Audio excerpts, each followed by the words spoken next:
जय श्री माता जी। श्री माता जी के श्री चरणों पर नतमस्तक होकर प्रणाम करेंगे और बंधन लेंगे।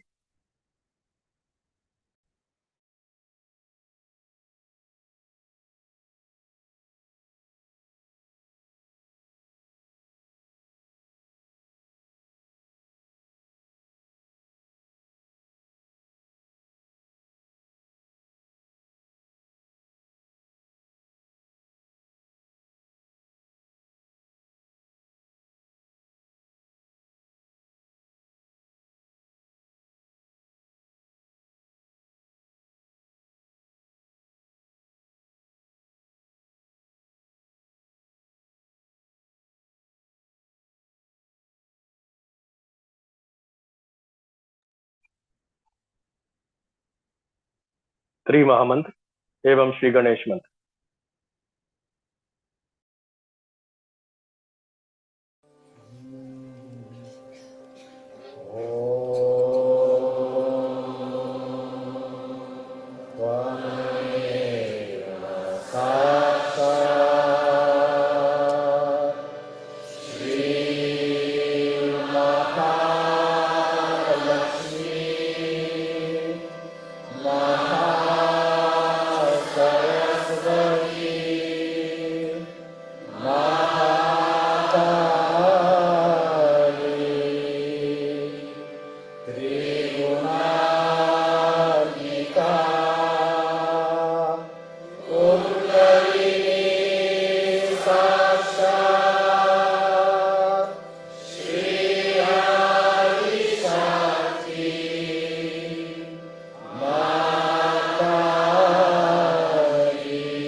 अब हम संतुलन करेंगे। बाएं हाथ श्री माता जी की ओर, दाहिना हाथ धरती मां पर। पूर्ण हृदय से प्रार्थना करेंगे। श्री माता जी, कृपा करके हमारे बाई नाड़ी में जो भी अशुद्ध इच्छाएं हैं, जो भी बाधाएं हैं, उन्हें आप धरती तत्व में खींच लीजिए।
अब दाहिना हाथ श्री माता जी की ओर, बायां हाथ आकाश की तरफ। पूर्ण हृदय से श्री माता जी से प्रार्थना करेंगे। श्री माता जी, कृपा करके मेरे दाएं नाड़ी में जो भी बाधाएं हैं, जो भी अनुचित विचार हैं, उन्हें आप आकाश तत्व में खींच लीजिए।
दोनों हाथ श्री माता जी की ओर, चित्त को सहस्त्रार पर रखते हुए श्री माता जी से प्रार्थना करेंगे। श्री माता जी, कृपा करके हमें निर्विचार समाधि दो।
अब हम श्री माता जी की अमृतवाणी सुनेंगे।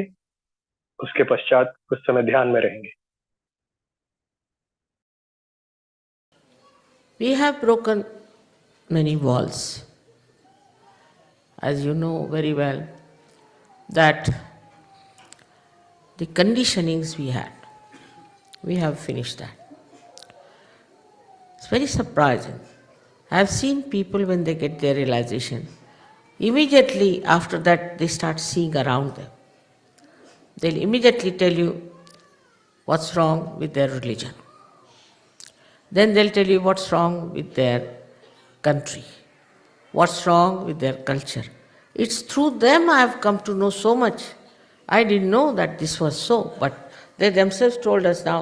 For example, there's a Frenchman, take it. If a Frenchman gets a realization, you know everything about French. The things you could never even imagine what sort of people they are. They will tell you everything. Same with the English, I've seen. English, they laugh at themselves, all right.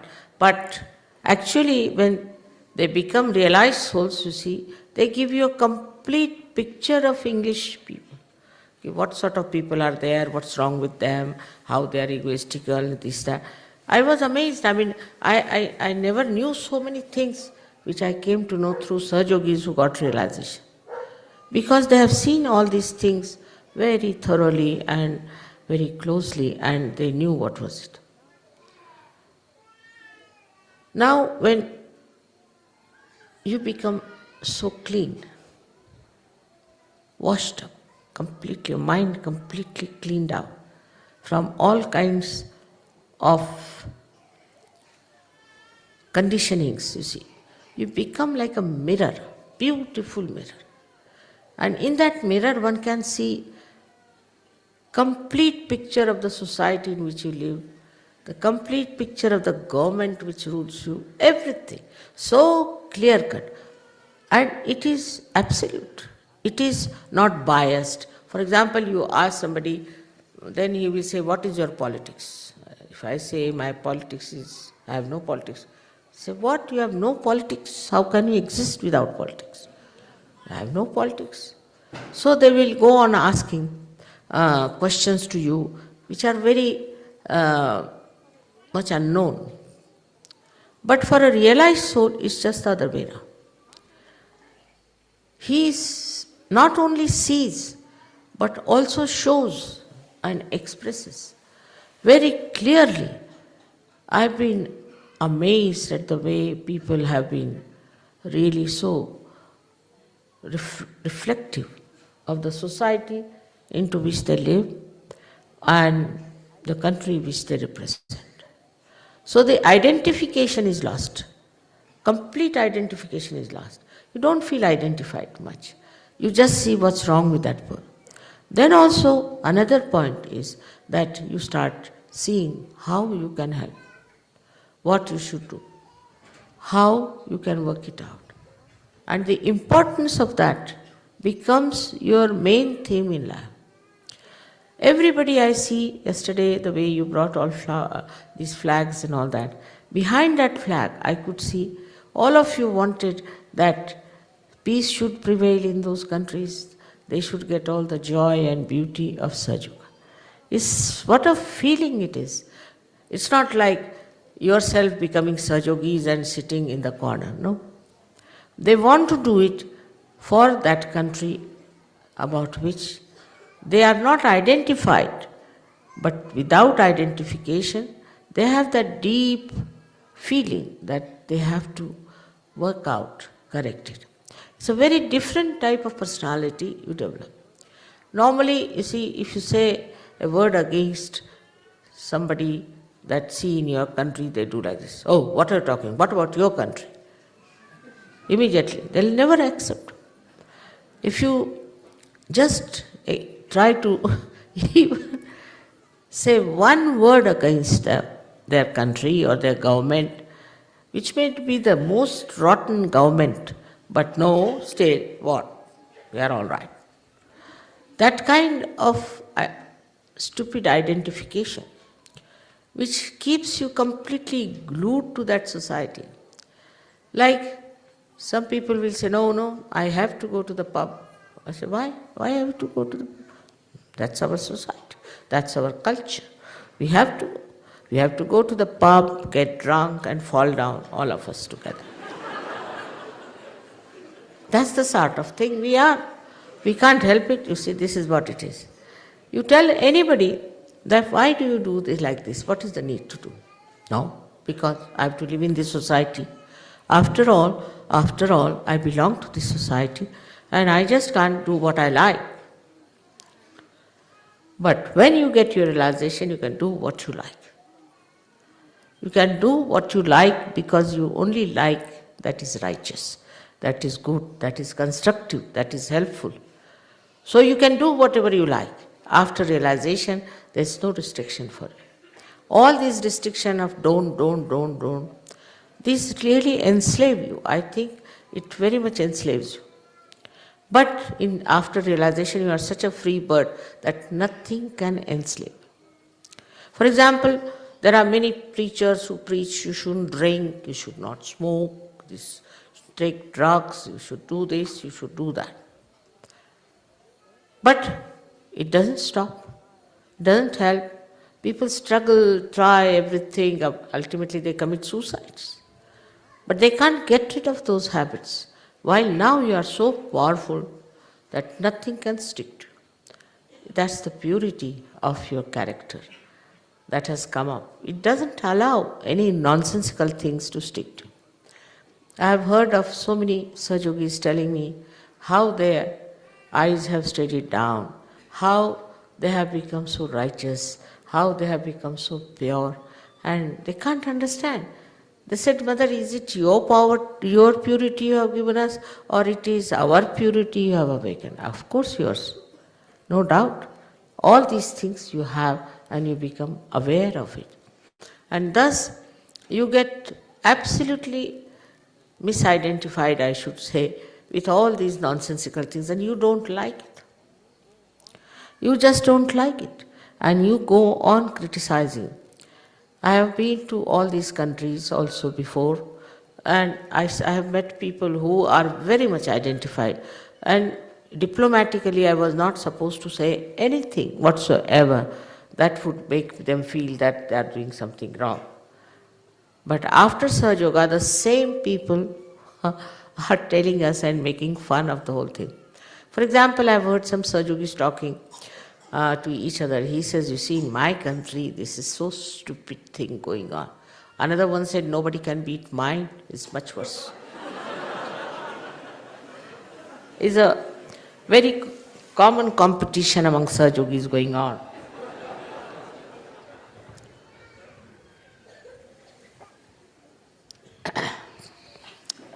So that we have to see how pure we have become.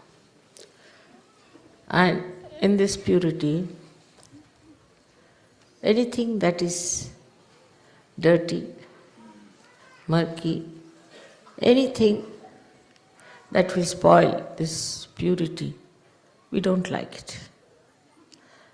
We don't like it. We are washed, cleaned from inside, and we won't want to take anything like that within us anymore. Then I have seen also the way people have become so compassionate. It's very surprising how they have become compassionate to each other. For example, there were two Sahajogis. They were not very happy with each other, not compatible, whatever you say that is. And I didn't know how to make them feel that, you see, the other Sahajogi is all right, it doesn't matter, after all, what is it? No, I don't like this thing anymore. And the another one would say, I don't like this thing about him. So it went on, I don't like, he says, I don't like. I mean, they were seeing each other's defects or whatever you may call them. So I said, all right, now will you meditate for some time again? Meditate. And I said, now, do you love me? She said, one says, I love you more than he loves. I said, it's a difficult situation. How to make them understand now that you cannot weigh your love, you cannot make a chart out of it. It is something within yourself. And if you love somebody, then you enjoy it. I mean, you cannot qualify it, you cannot quantify it. But this was going on with these two gentlemen together. And I thought, now what to do? They are very important, and still there's no understanding between the two. So the divine power took over, I think. One of them fell very sick suddenly, very sick. And I had sent word also that you'll be sick. Be careful. But it was, they thought that the other fellow might be trying to be funny or something. It was not understood. He was very sick. When he felt sick, then this one, the another one, felt such tremendous love for him. It's something nobody can explain. That he went and sat with that patient for 24 hours and said that if you need any money, I have got. He paid for wherever he could pay. So this gentleman also was very sensible and reasonable person on his own, felt this love, this affection in this hard taskmaster, the other one, and such understanding grew up within them. It is, I think, is the divine's play that they were brought together so close and such compassion. So the force of compassion within you is so much, it's very subtle, you don't see.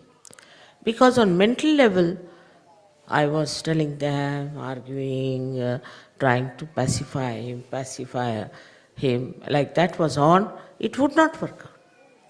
But when this force of compassion started acting suddenly into one of them, the another one saw the compassion, the pure compassion, and just they became great friends.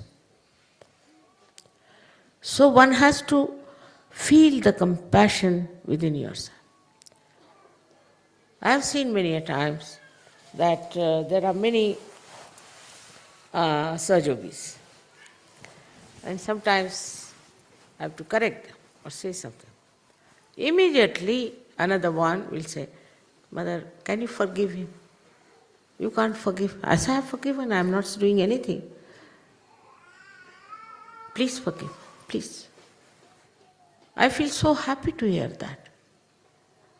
That in one point, in one condition, when it comes to Sahajogi, you support him. Even against me, I feel happy. Shows that you are not only generous, but you are filled with your compassion. So this source of compassion which is within your being, in your heart, you have to just open your heart. If you open that heart, it's like opening the Sahasrara. You will be amazed how you can forgive people and you can live with them. I have reports which disturbs me many a times that people are forming different groups and having different ashrams and they don't come to the collective and all that. I feel very much concerned. Now what is missing is, of course, there are also some people who think that they must have a separate, their own organization and why should they be in the collective and all that. So that it is definite that such a person has not yet achieved that state of compassion. In the state of compassion, you like that somebody tells you that don't say anything to such and such person. I don't want you to say this. It's very, very joy-giving to me. Like we had one couple, they were quarreling throughout. They used to send me letters after letters. Was fed up. Telephones after telephones, both of them quarreling. Quarreling so much. I didn't know what to do with them. So, I thought that it's better that they divorce and finish it off. And I told them separately that you better divorce each other and get out of it. But the complaints you have are such that they cannot be solved. I said, how? I said, you are saying that my husband doesn't give me more time, he is always out, and he doesn't spend any nice moments with me, we don't go out, and all these complaints are there. And the husband says that she always troubles me, that I must take her out, and I must do this, and I must do that. I want to do it, but I can't do it.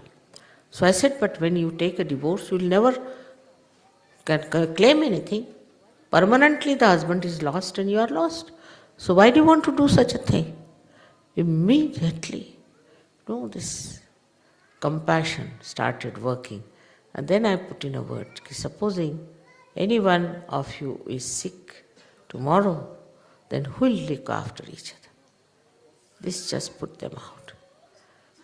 Such little moments in life come in the life of Sahajogis I have seen, that suddenly this heart opens, and with that they combat all these petty nonsensical ideas which keeps them out of each other and out of the collectivity.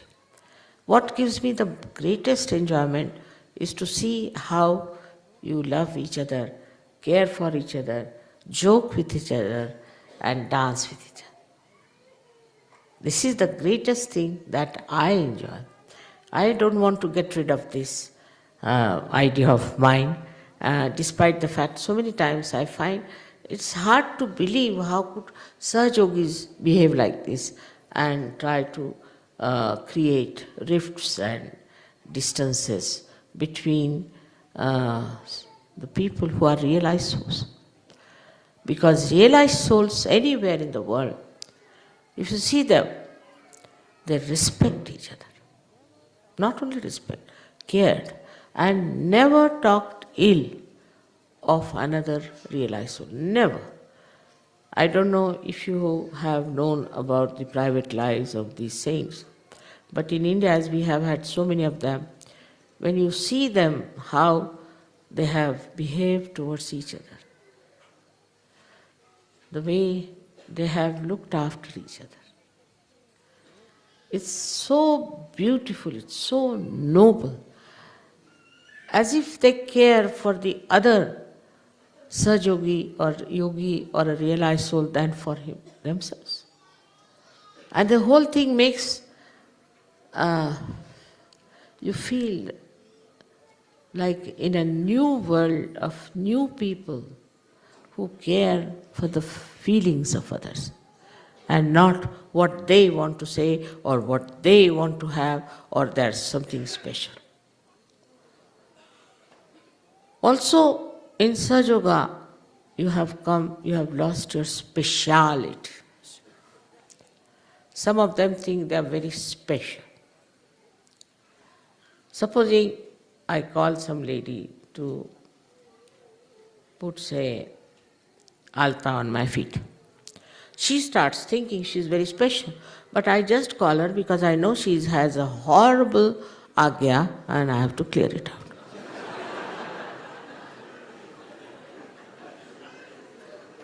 And when somebody told me, Mother, she thinks something very special, I said, really? What makes her think like that? Because you call her to put some alta on your feet. I said, I just call her that she has such a horrid, ugly agya that she will trouble everyone. So I want to clear it. So, either I should have told her that you are a very egoistical, horrible, and all the words that are possible, otherwise she won't understand. It's so surprising. There is one lady who was really very nasty to her in-laws and everybody in India, and she came to see me. I called her. I actually scolded her. I said, what business you had to behave like this here? Your father, who was such a racist, You never said a word against him. And why are you talking so much against these people? I scolded her. She went out and told, oh, look at, mother has called me. Nobody is allowed to see her. I said, what's this?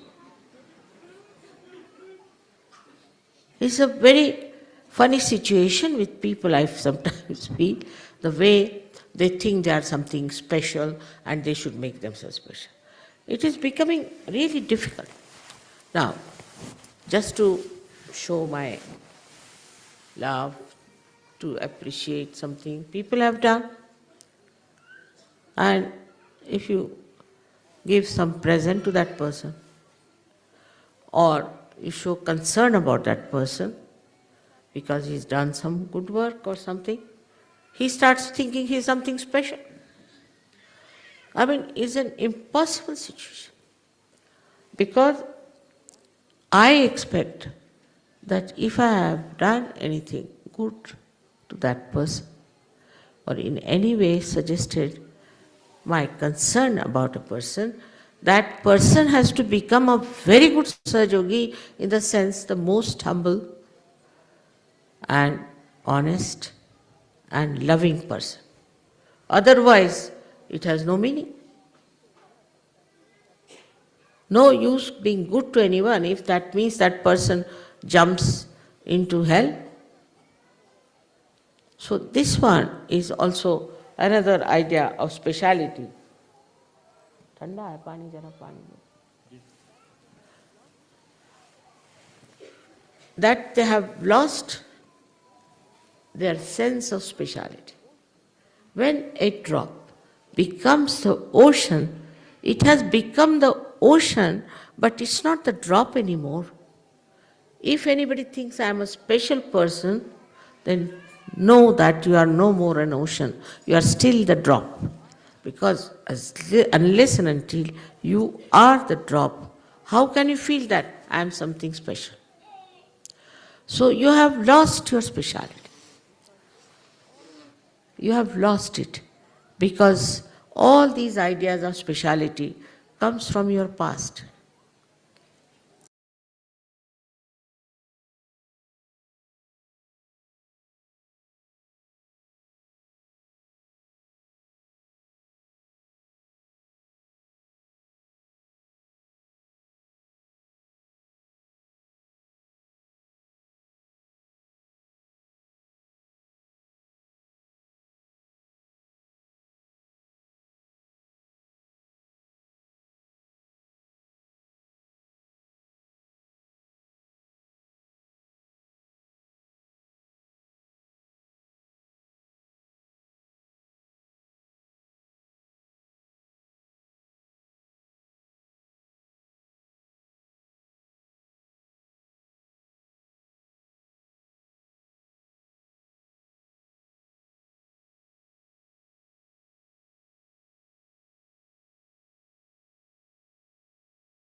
Thank you Shri Mata ji for your love and blessings.